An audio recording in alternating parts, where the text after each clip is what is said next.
আজকে আমরা Indian secular front Hindu মুসলিম দলিত আদিবাসী বুঝি না। ইন্ডিয়ান সেকুলার ফ্রন্ট সেই পার্টি নয় যে পার্টিকে জন্মলগ্ন থেকে আখ্যায়িত করা হয়েছে এটা একটা মুসলিম সমাজের পার্টি বলে যারা মনে করেন, তাদের কাছে আমি একটা প্রশ্ন করি যে পীরজাদা আব্বাস সিদ্দিকী ইন্ডিয়ান সেকুলার ফ্রন্টের প্রতিষ্ঠাতা, যেহেতু তিনি পীরজাদা, তাই এই দলটা কি মুসলিমদের দাগাতে চেষ্টা করছেন আপনারা? তা আমি আপনাদের কাছে প্রশ্ন করি, সেই সব মানুষদের কাছে যে জাতীয় কংগ্রেস প্রতিষ্ঠা করেছেন অ্যালাম অক্টাভিয়ান হিউম, তিনি একজন ব্রিটিশ নাগরিক। তাহলে জাতীয় কংগ্রেস ব্রিটিশদের দল কি? জাতীয় কংগ্রেসও ব্রিটিশদের দল নয়। হয়তো সেটা অন্য বিতর্ক, কেন তৈরি হয়েছিল তার প্রেক্ষাপটে আমি ঢুকবো না, শুধু বোঝার জন্য বলি আব্বাস সিদ্দিকী একজন ভারতীয় নাগরিক, তার অধিকার আছে রাজনীতি করবার। তিনি যে ধর্মই পালন করুন, তার রাজনীতি করবার অধিকার আছে। শুধুমাত্র যেহেতু একটা নির্দিষ্ট ধর্মীয় সমাজের গুরু বলে, পীরজাদা বলে তাকে দাগিয়ে দিতে খুব সহজ হয় আপনাদের কাছে না? কারণটা কি? যে IPC Indian penal code act আমার সংবিধান অনুযায়ী, সিআরপিসি ক্রিমিনাল প্রসিডিওর অ্যাক্ট, সব কটা নাম চেঞ্জ করে দিয়ে সংহিতা যুক্ত করার চেষ্টা হচ্ছে।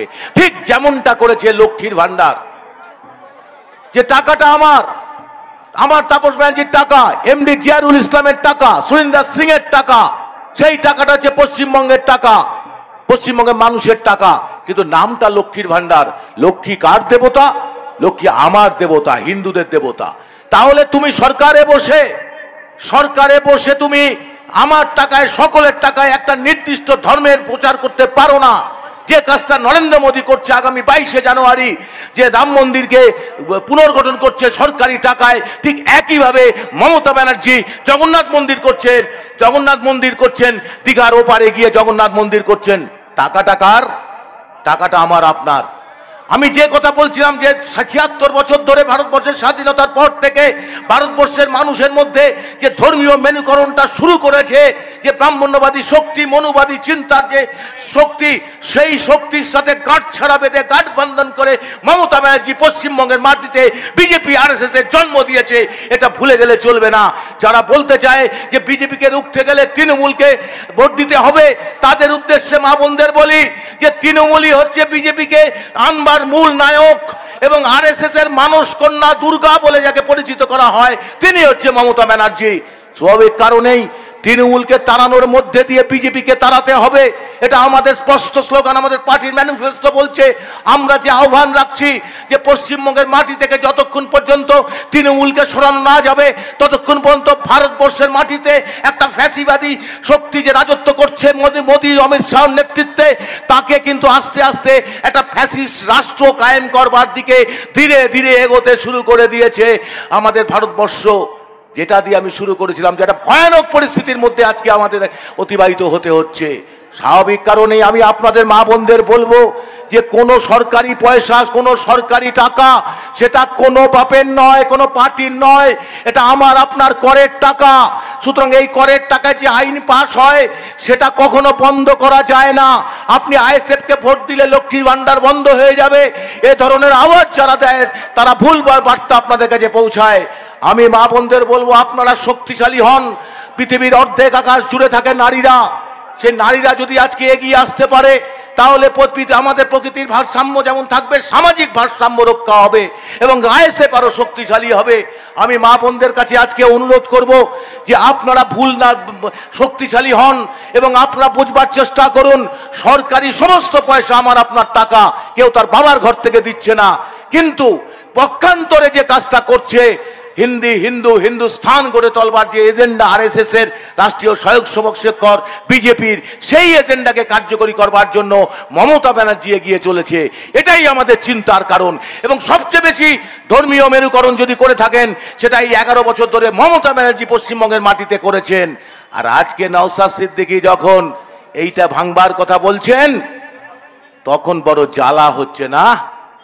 কারণ নওশাদ সিদ্দিকী উঠে এসছে এমন একটা ঘর থেকে যাকে 42 দিন জেল খাটানোর পরেও কিনে নেওয়া যায়নি, তাকে বিক্রি হতে যায় না, তার ইনসান আলাদা, তাকে মহব্বত করে এলাকার মানুষ।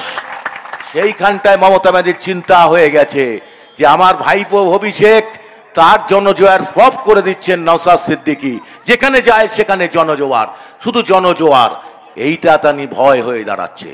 তাই আমি সময় দীর্ঘায়িত না করে আপনাদের কাছে এইটুকু আবেদন রাখবো, আপনারা তৈরি হন। ইন্ডিয়ান সেকুলার ফ্রন্ট আগামী দিনের লোকসভা নির্বাচনে এই বারাসাত কেন্দ্র, বসিরহাট কেন্দ্রে প্রার্থী দেবে, আইএসএফ দেবে, সে জোট ছেড়ে দিন। আইএসএফ নিজের পায়ে দাঁড়াচ্ছে, নিজের পার্টি, তার নিজের ম্যানিফেস্টো নিয়ে চলবে।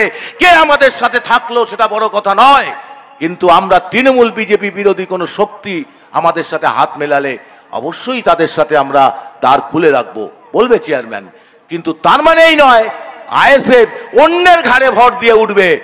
আইএসএফ এর প্রত্যেকটা কর্মীকে, পঞ্চায়েতের প্রত্যেকটা সভাপতিকে বলবো, নিজের পায়ে দাঁড়ানোর চেষ্টা করুন, পার্টিকে শক্তিশালী করুন, মা বোনদের সম্মান দিন, মা বোনদের পার্টির মধ্যে নিয়ে আসার চেষ্টা করুন, মায়ে বোনদের এগিয়ে দিন।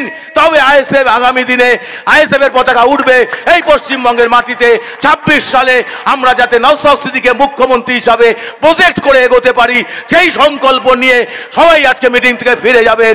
ইনকলাব জিন্দাবাদ, আইএসএফ জিন্দাবাদ। যে কথা দিয়ে আমি শুরু করেছিলাম যে 76 বছর ধরে আমাদের ভারতবর্ষের মানুষের মধ্যে ঢুকিয়ে দেওয়া হয়েছে একটা মনুবাদী চিন্তা, যে চিন্তার ফলশ্রুতি আরএসএস, রাষ্ট্রীয় স্বয়ংসেবক সংঘ, যারা 1931 সালে তার হিন্দি পেট্রিয়ট পত্রিকায় লিখছেন, হে ভারতবাসী, এই হিন্দু সমাজের মানুষেরা, তোমরা ব্রিটিশদের বিরুদ্ধে যুদ্ধ করো না, কারণ ব্রিটিশরা আমাদের প্রধান শত্রু নয়, আমাদের প্রধান শত্রু বাম আর ইসলাম।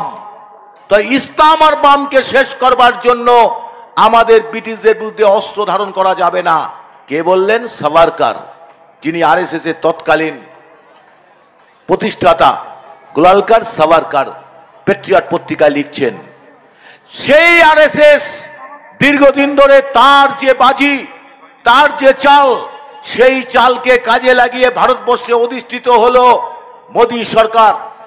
76 বছর স্বাধীনতা পাওয়ার পরেও এখনো শিশু মৃত্যুর হার আমার দেশে বেশি। আমার মায়েরা আজও রক্তশূন্যতায় ভুগছে। 76 বছর ধরে মায়েরা রক্তশূন্যতায় যে সংখ্যাটা ভুগছে, সেটা চিন্তা করলে মাথায় হাত দিতে হয় যে প্রকৃত কি আমি ভারতবাসী?